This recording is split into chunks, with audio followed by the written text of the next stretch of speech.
Lesson number 2. What's the toughest part, one of the toughest parts of being a pastor? And it's back in chapter 12, verse 1. The Lord sent Nathan, who's David's pastor, prophet, to David to confront David with his sin. That's the toughest thing about being a pastor, is when I have to confront people with their sin that are close friends. David and Nathan are close. That's got to be tough, very dangerous.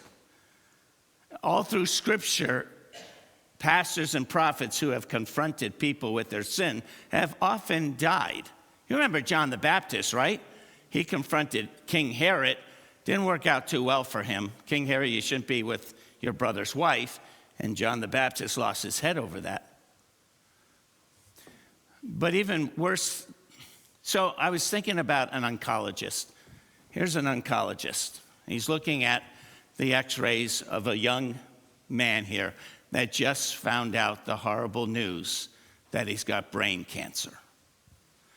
And I was thinking, boy, it's got to be tough to be an oncologist, to constantly have to tell people after looking at their MRI and say to them, I got bad news for you.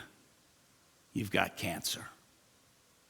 That's got to get to them. I'm thinking an oncologist has to tell 10 people, young kids and teenagers, and every day you're giving this bad news. You got cancer. You have cancer. You know, like, oh man, that's got to play with their mind. So this is like a spiritual MRI. And for pastors, it's very difficult because when I do the spiritual MRI, I find that all of us have sinned and fall short of the glory of God, and that all of us deserve to go to hell, that the wages of sin is death, that we all of us have spiritual cancer. And I don't like telling people that they're sinners and that unless they get the treatment, which is Jesus Christ and his blood, unless you get the treatment, you're going to die and go to hell. No pastor likes to do that. And in fact, there's a whole movement in the United States where pastors are like, we're not doing that anymore. We're not telling people that. It's too painful. People don't want to hear it. Can you imagine the oncologist? He's done it so long, and he finally says, I'm not going to do it anymore. It's too brutal. It's too hard. And so the oncologist looks at the x-rays, the MRI. Oh, yeah, he sees the cancer, but he tells the people that come, says, it looks good to me. You're good. Go enjoy life. Because he doesn't want to tell them anymore the truth. You with me?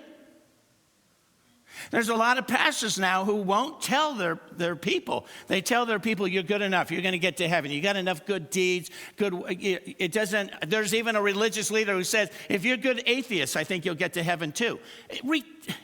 It's sad. So the gospel is no longer being preached because men won't give the people the truth. But it is difficult. It's one of my least favorite things to do.